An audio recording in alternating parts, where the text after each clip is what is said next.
What's up, people? Happy Monday. Hope all you had a great weekend. My weekend kind of sucked, but that's life. Uh, so anyway, this episode of General Hospital, this is like my third time recording this video. And I hate every time I have to stop the video, I can't pause it. It just stops. And then I have to re-record. It's a pain in my ass sometimes.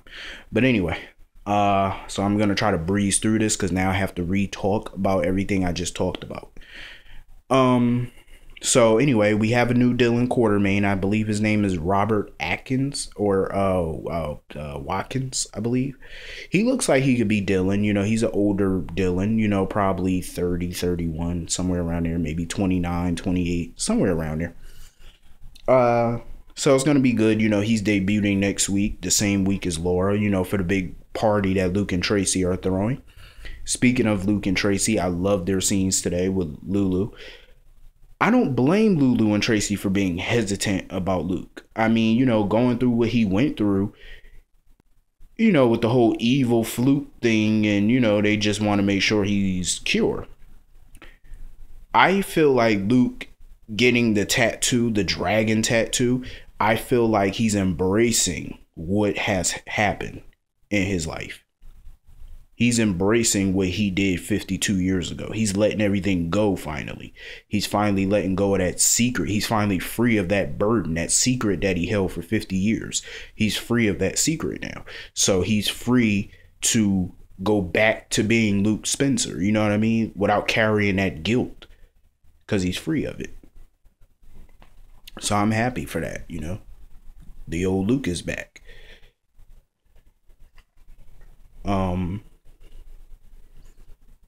It's going to suck to see Tony Geary leave the show. He's been a part of the show 37 years. It's going to suck seeing him leave, you know, but life moves on, you know.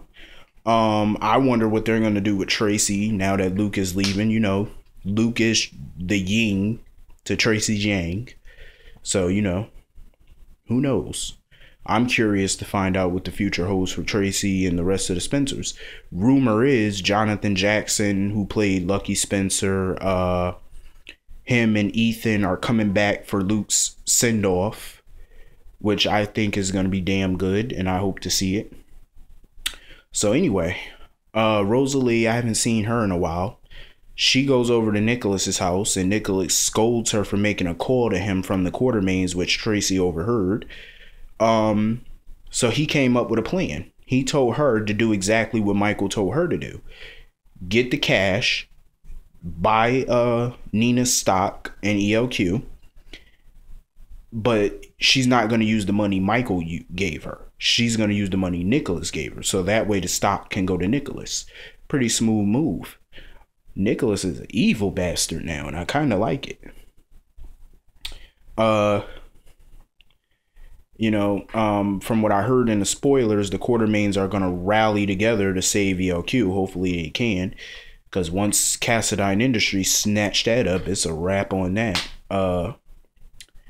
So Rosalie called Nina and, you know, asked her could they meet up the next day or whatever. She's going to try to cozy back up to Nina to get her to negotiate about the stock. Pretty smooth move. Will it work? That's the question. Now, Rick meets up with his mother-in-law, Madeline, in Pentonville, and tells her he's supposed to be her lawyer and getting her off them charges and getting her out of there so that way they can get their hands on Nina's money.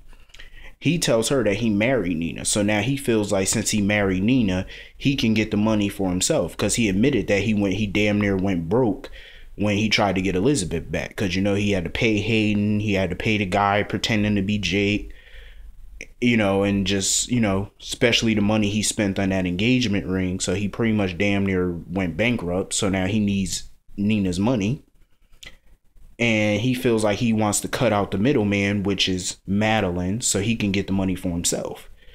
Smart plan, except for one thing.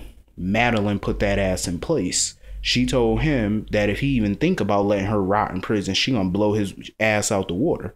Then she proceeded to tell him to sit his ass back down so they could finish their business. I love that scene. Madeline was a boss bitch. I loved it. Madeline was a boss in that scene. Rick thought that he was getting away with something. No. Madeline put that ass in check real quick. And he obeyed too, like a good little dog. I've never seen somebody like that put Rick in his place like that. Not that I remember. I mean, I'm pretty sure people have, but damn, Madeline did it with such grace, though. I love Madeline. I love her.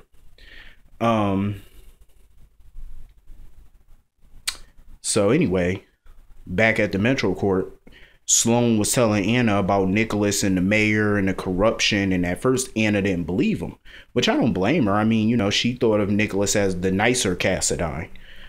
But, you know, he told her what happened. And Anna and Sloan finally got it on.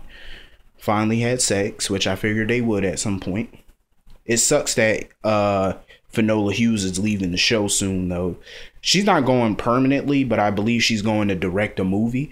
So she's going to be gone for the better part of the summer. So it's going to, you know, hopefully she hurries and comes back. So anyway, Nathan tries to talk Nina into annulling her marriage to Rick. But of course, she's not having it because Franco ran his big mouth. What? All right. Sorry about that. So anyway, I hate when people interrupt me. It's annoying. So anyway, Franco ran his big ass mouth and told Nathan about Nina marrying Rick, and of course she wasn't happy about that. I just don't know how to feel about this situation. On one hand, I could care less about Nina and Franco.